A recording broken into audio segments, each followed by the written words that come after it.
Olá, seja bem-vindo à nossa aula. Hoje nós trabalharemos o romantismo na segunda fase e terceira fase do romantismo brasileiro, na literatura brasileira. Essa segunda fase, ela vai ser conhecida como a fase de construção literária gótica. Tá? O mundo ele estava aí se revolucionando, estava acontecendo uma grande transformação na literatura como um todo. Teve como influência o inglês, o Lord Byron, que teve o chamado spleen, que foi o tédio, a tristeza e a depressividade. Então, esse foi o foco de Lord Byron. Então, Lord Byron ele foi um escritor que teve como foco a literatura gótica, a literatura melancólica, na qual ele vai começar a escrever, a produzir obras de poesia voltadas para o sofrimento, solidão e morte. A mulher também é muito utilizada nessa fase da literatura, inclusive como um ser angelical, uma deusa, uma ninfa, uma divindade. Então, as mulheres elas são vistas dessa forma dentro da literatura romântica. Aí nós vamos ter também a fase behaviorista, que influenciou na tríade da literatura brasileira, que foi com a literatura ultrarromântica da Europa, dos poemas românticos brasileiros, utilizavam as ideias do Lord Byron, que era o escritor inglês que estava fazendo sucesso não só na Inglaterra, mas no mundo inteiro. Para quem não assistiu a live, que eu falei, exemplifiquei a literatura gótica, vai ver um pouquinho do Lord Byron lá, porque vai influenciar não só na literatura romântica, mas no desenvolvimento de uma literatura gótica. Trazendo, assim, o chamado mal do século, tá, entre aspas, vindo a trazer a subjetividade dos autores, a visão emocional, a visão egocêntrica, a visão melancólica de cada um dos escritores românticos. Então, aí a gente vai pegar inspirações românticas na Europa, que vai ser o caso aí de Jane Austen, com as obras dela, as obras românticas, as obras romantizadas e também politizadas de Jane Austen. Nesse período também vai estar influenciando a literatura, não só a Jane Austen, mas também o Lord Byron, por meio de sua literatura romântica, depressiva e, ao mesmo tempo, muito gótica.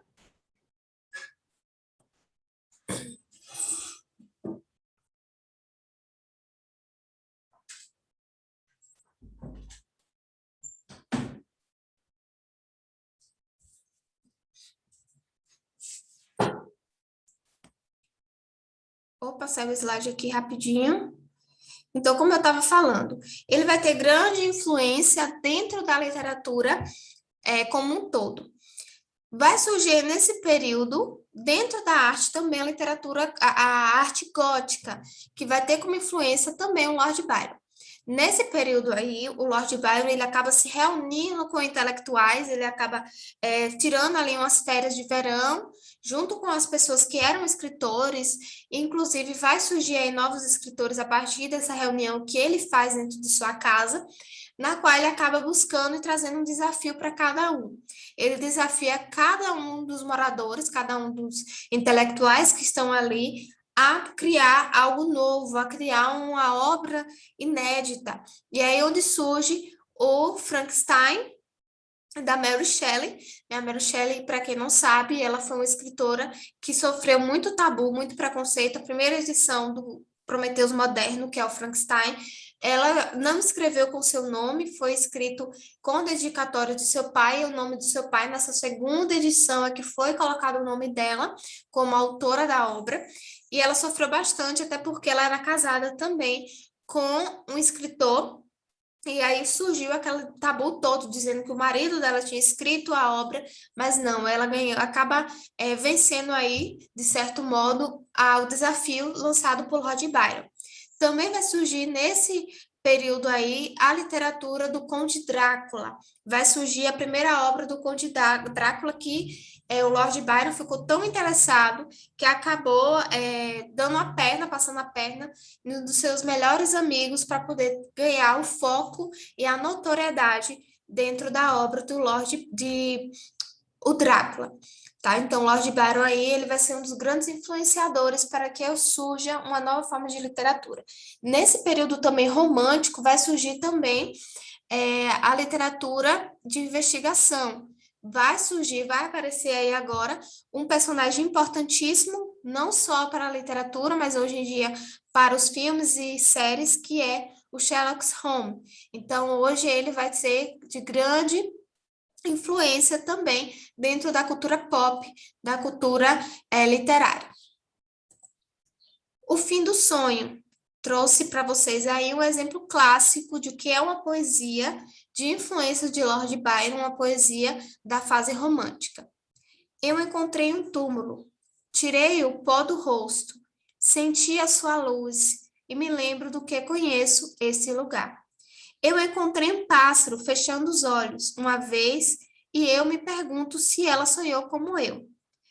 Por mais que doa, não é maravilhoso sentir? Então vá em frente e quebre suas asas, siga seu coração até sangrar. Conforme corremos para o fim do sonho. Eu não tenho medo, eu passo em meio à dor, estou pegando fogo. Lembre-se como respirar novamente. Então essa aí, para quem não sabe, é uma música da banda gótica Evanescence. Quem tiver curiosidade, ele fez muita fama em 2000, por aí, foi de grande foco para dentro da música gótica. Então, aí temos um exemplo do que é uma poesia, dentro da música tem essa poesia foi criada pela integrante da banda, a vocalista, e tem como característica, como focos, algumas nuances com relação ao romantismo, né? Ela está sofrendo por amor, ela está sofrendo por um desperdício desse seu amor, que faleceu, né? Eu encontrei um túmulo, então ela está ali no cemitério, se lamentando, sofrendo, e ela acaba encontrando uma forma de desabafar por meio de uma poesia. Contexto, o que estava acontecendo no mundo? A gente sabe que teve influência do Lord Byron, mas o que é que influenciou o Lord Byron a produzir? Teve aí a Revolução Industrial, primeira fase, segunda fase, perdão, da Revolução Industrial. Teve também a Revolução Francesa, família real chegada ao Brasil. Salvador deixa de ser a capital brasileira. Teve também a independência do Brasil, a criação da faculdade e museus brasileiros e o surgimento do público leitor, graças aos folhetins que vai começar a surgir nessa fase da literatura. Qual é a diferença? Aí você me pergunta, qual é a diferença do classicismo para o romantismo? Qual a diferença das duas formas de literatura?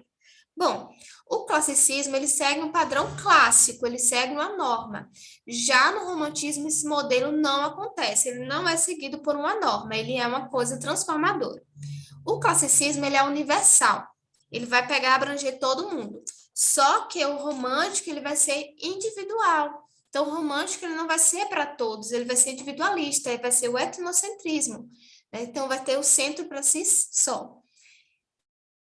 O classicismo acontece o impessoal e o objetivo. Já no romântico, vai acontecer o pessoal e o subjetivo. No clássico, vai ter a antiguidade clássica, ou seja, ali o momento clássico, onde está acontecendo, vai trazer em foco a Grécia Antiga, a Roma Antiga.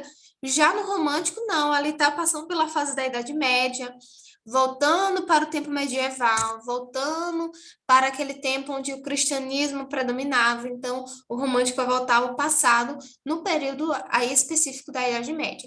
Já diferente do classicismo, que vai ter o paganismo. O classicismo ele vai ter a inteligência, já o romântico vai ter a imaginação. No clássico vai ter a razão, ou seja, o pensamento. Já no romântico vai ser a sensibilidade. Tem até uma obra aí da Jane Austen que ela vai brincar um pouco com essas duas características de um e de outro, que é a razão e sensibilidade, uma das obras mais marcantes dela. Clássico, erudição, romântico, folclore. O clássico, disciplina, no romântico, libertação, liberdade. No clássico, imagem racial do homem e da mulher. Já no romântico, imagem sentimental, subjetiva do homem e da mulher. No clássico, vai ter o perfeccionismo da forma. Já no romântico, os versos livres e brancos. Então, é nessa fase aí que a gente vai ver essa distinção de diferenças entre o clássico e o romântico. Partindo disso, nós vamos ter algumas características da literatura romântica, como o rompimento da tradição clássica, todas aquelas características do clássico vão ser rompidas, como a gente viu, maior liberdade formal na hora de escrever, na hora de produzir, eles não escreviam tão rebuscado, eles buscavam trazer linguagens mais atualizadas, nacionalismo e ufanismo vai ser foco não só na segunda fase, mas também na primeira fase da literatura, que a gente vai ver o indianismo, que vai ser um nacionalismo ufanista. Culto à natureza, amor platônico, idealização da mulher, subjetividade egocêntrica, então, como eu falei, vai ser o homem no centro de tudo, a mulher ela não vai ter tanta importância, vai ser o que eu penso, o que eu acho, o que eu sinto. Sentimento exacerbado, ou seja, exagerado, de grude, melancólico. Então, os escritores, ele desse momento, ele opõe pelo pensamento racial e objetivo. Racional e objetivo, perdão. Religiosidade, então vai buscar o religioso. E também vai ter a evasão do escapismo, então vai evadir o escapismo na literatura. Vamos ter aí o nosso primeiro escritor e um dos mais cobrados, um dos caras mais admirados da literatura, que é o Álvares de Azevedo. Manuel Antônio Álvares de Azevedo nasceu no dia 12 de setembro de 1831, em São Paulo.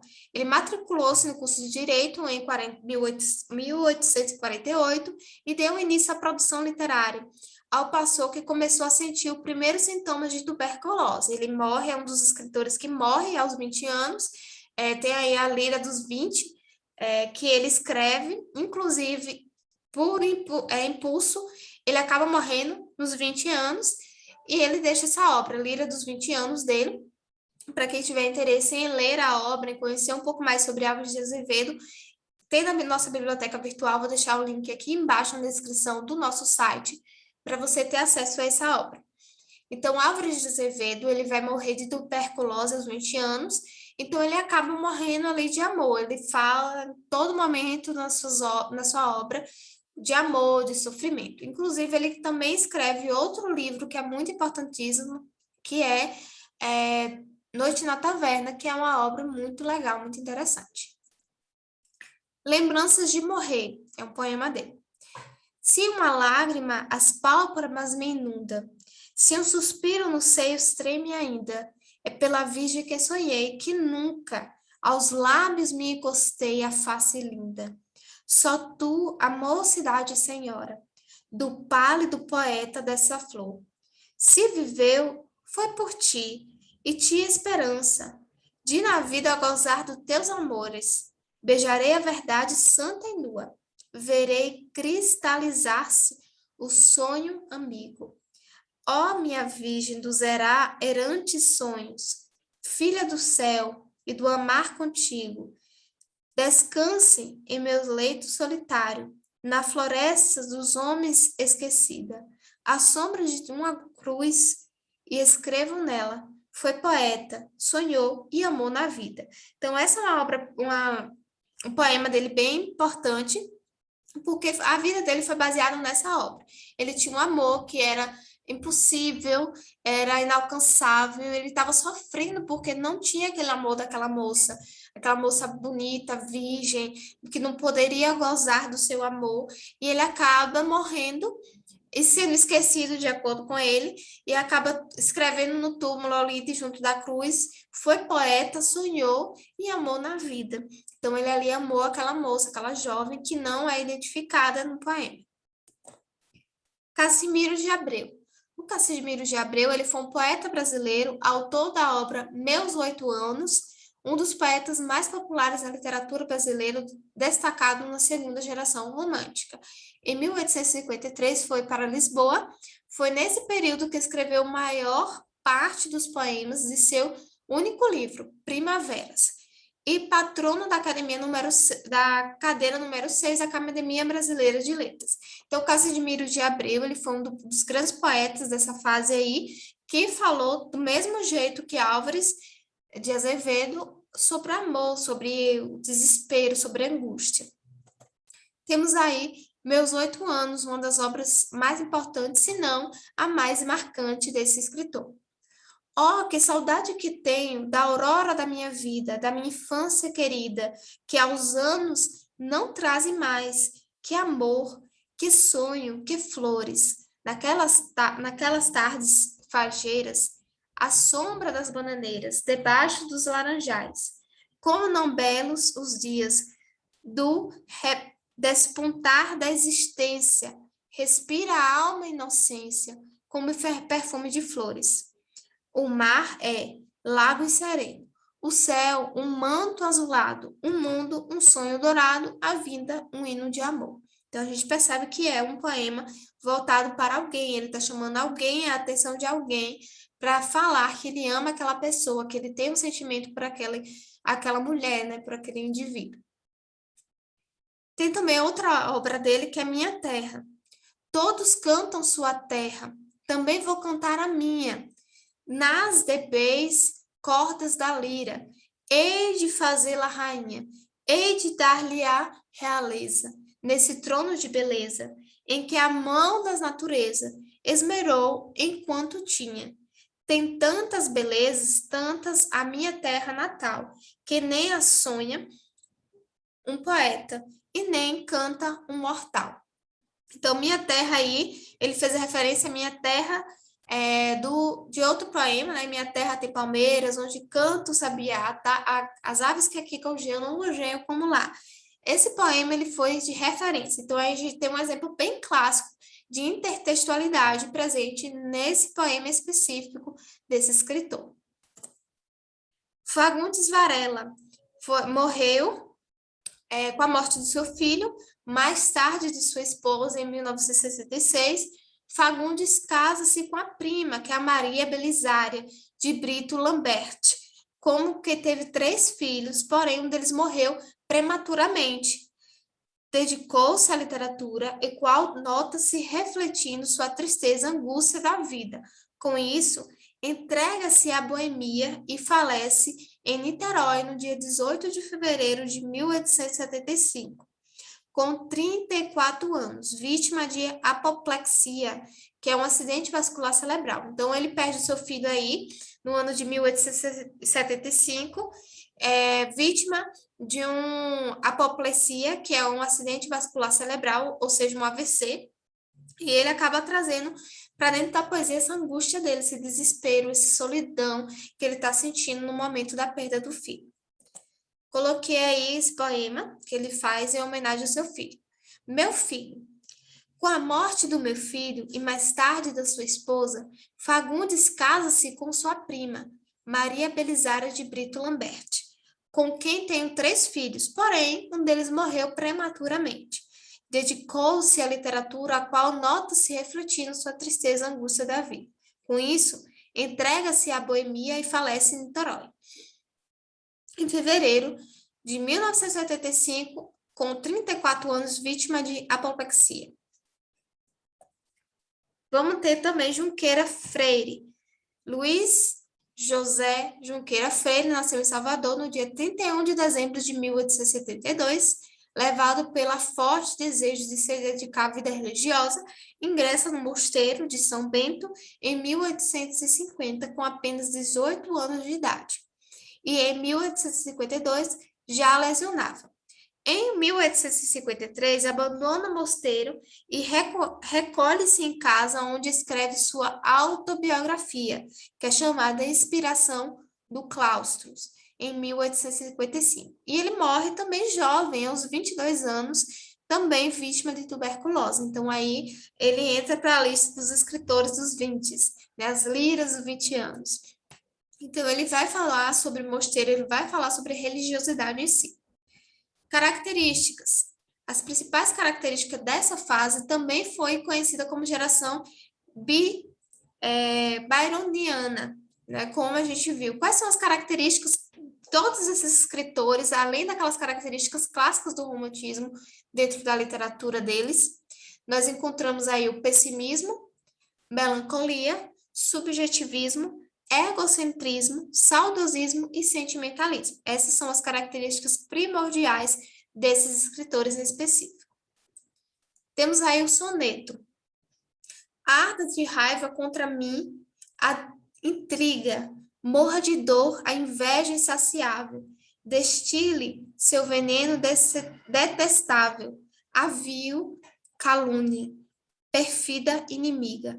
Una-se todo em traiçoeira liga, contra mim só, um mundo miserável. Alimente por mim ódio estranhável, o coração da terra que me abriga.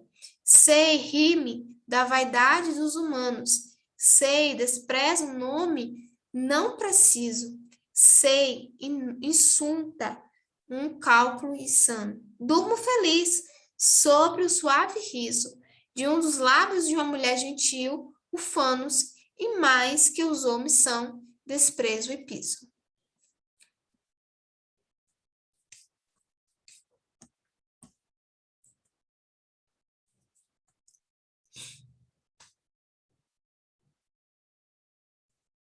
Opa, saiu o slide. Aí nós finalizamos a segunda fase, que foi a fase behaviorista, também chamada de mal do século. Nós partimos agora para a nossa terceira fase e última fase do romantismo brasileiro. Temos como autor principal Castro Alves, que foi um poeta brasileiro, representante da terceira geração romântica do Brasil. O poeta, também chamado poeta dos escravos, expressou em suas poesias indignação aos graves problemas sociais de seu tempo. Então, ele foi um dos grandes, se não o maior, escritor romântico dessa fase. Então, Castro Alves, existe até estátuas, homenagens quanto a ele, porque ele foi um dos grandes representantes aí, ativistas contra a escravidão brasileira. Boa noite. Boa noite, Maria. Eu vou-me embora. A lua mais janelas bate em cheio. Boa noite, Maria. É tarde, é tarde.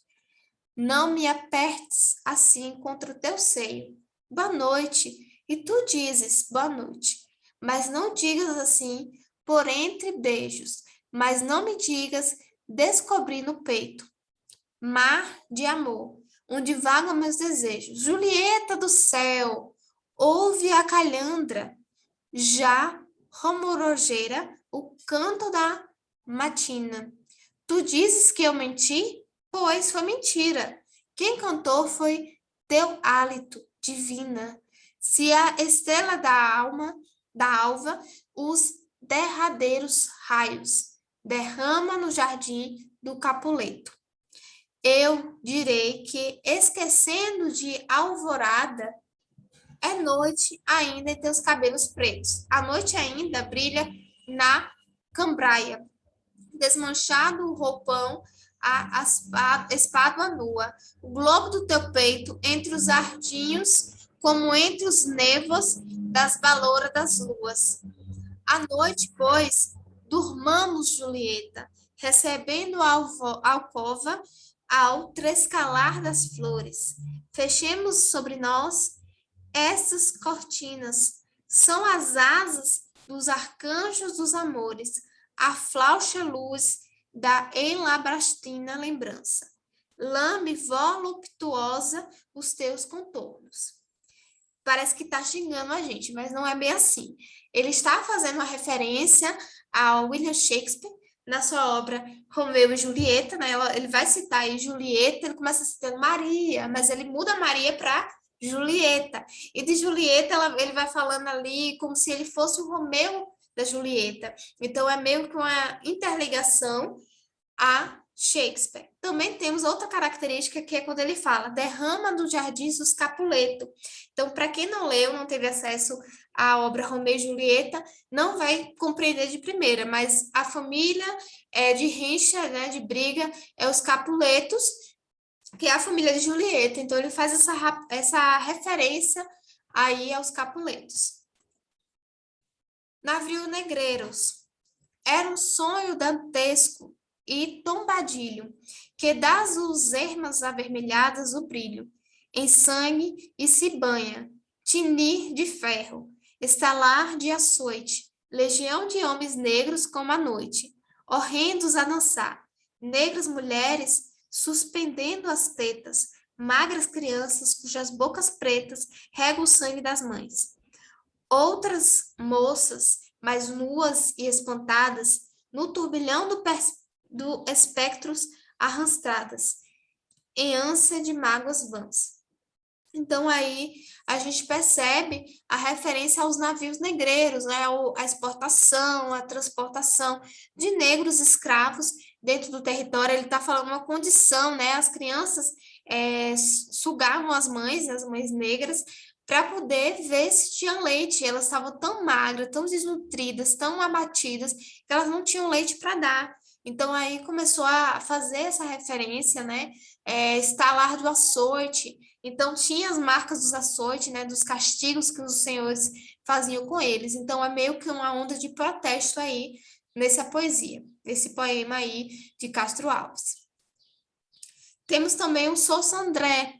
O Sousa André foi um escritor professor brasileiro pertencente à terceira geração. Ele destaca pela ousadia e originalidade, seja pela escolha de temas sociais, nacionalistas ou nostálgicos, bem como pelo uso das palavras estrangeiras, ou seja, o inglês e o indígena. Vai voltar novamente nessa fase. A gente viu que o indígena foi na fase do quietismo, vai trazer ali o padre como um dos grandes defensores da língua tupi. E agora Sousa André vai trazer novamente essa característica aí.